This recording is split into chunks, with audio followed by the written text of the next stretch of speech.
Okay, let us continue the presentation. So in getting R total, so R total is equal to 1 over 7.97.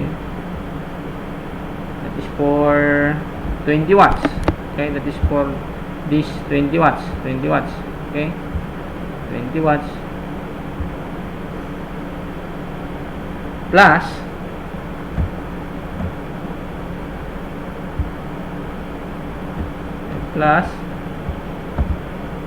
15 point, we multiply this one into 2 so that we can get the resistance at 10 watts times 2 is equal to 15.95.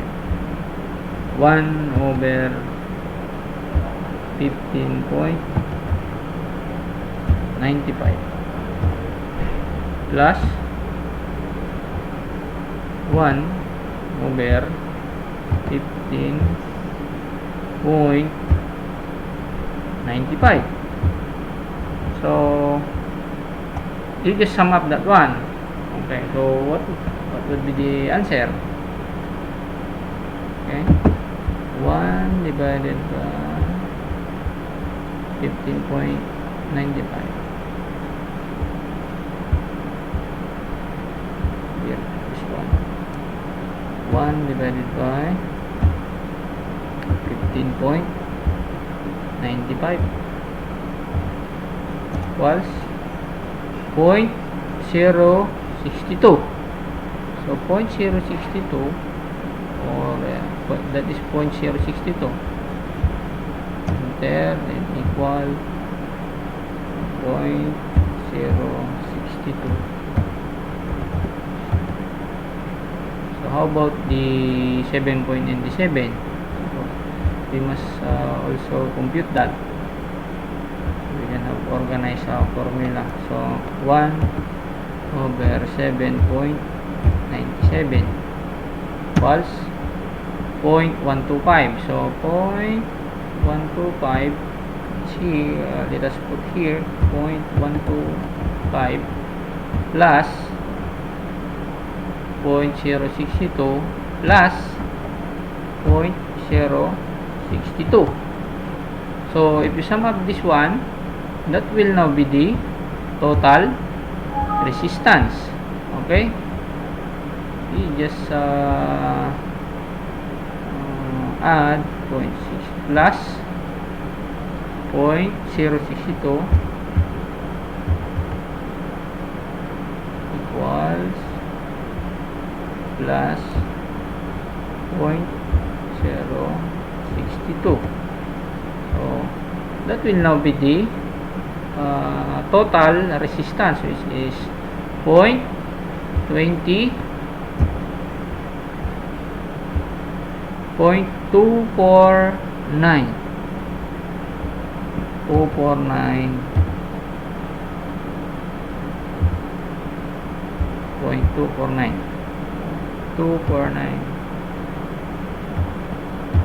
ohms.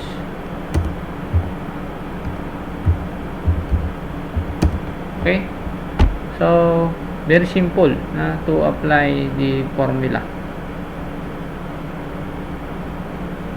Okay, so I hope that you learned something from this video. Okay, so if we take a look at the current, here is 9.939 amperes or 939 milliamperes for the current in this load. Of course, the same in this one because they do have the same amount of power or wattage. Here is 1.88 amperes. So if we compute for the total current, so 3.75 I is equal to B over R. I is equal to B over R.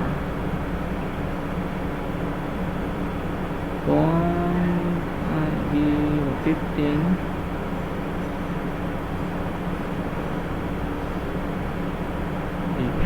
15 divided by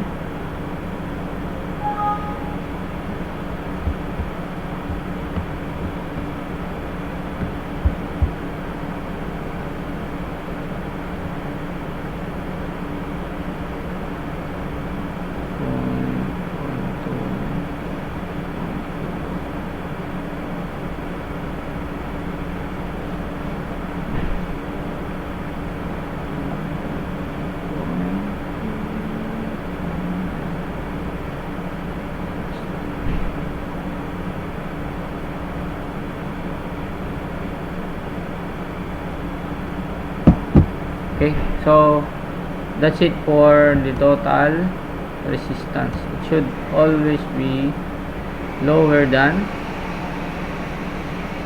the individual. Let us put let's say if we put a resistor here, we disconnect this one, disconnect this one, disconnect this one.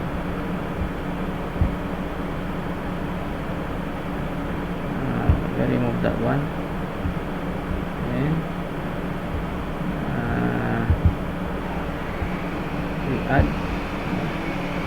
We add the resistor here.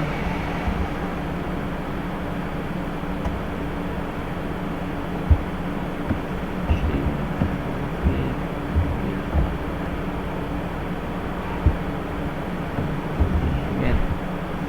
Okay, so if this is 7 ohms, let's say 7 ohms, and this one is also 15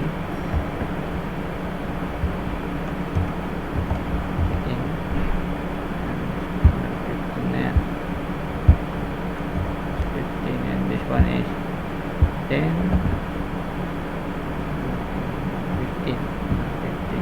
15 ohms. Okay, and then we connect the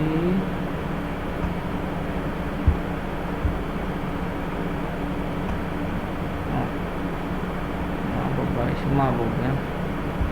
We should be sumabogin ulit. Yan.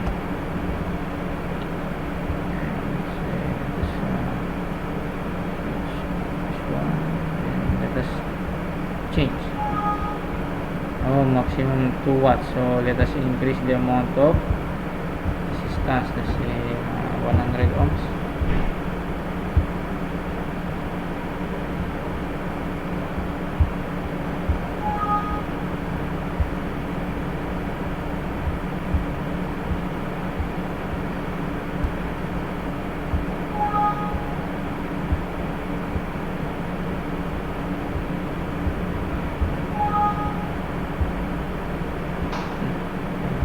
Change this one 50 ohms.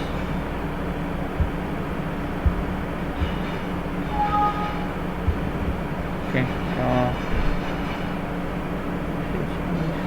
we did not change this one. We change this one into 200 maybe.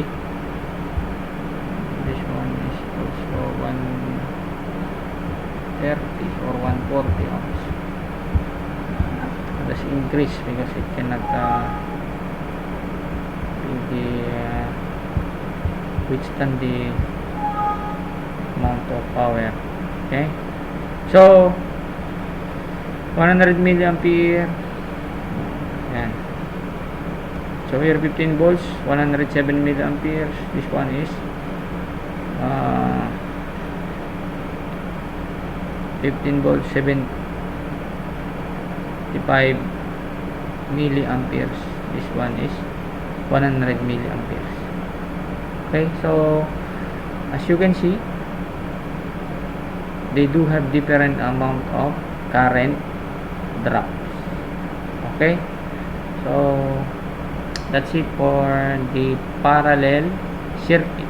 So if you want to compute for the total resistance, then you just use the previous formulas presented. Okay, so I hope you learned something from this presentation. Please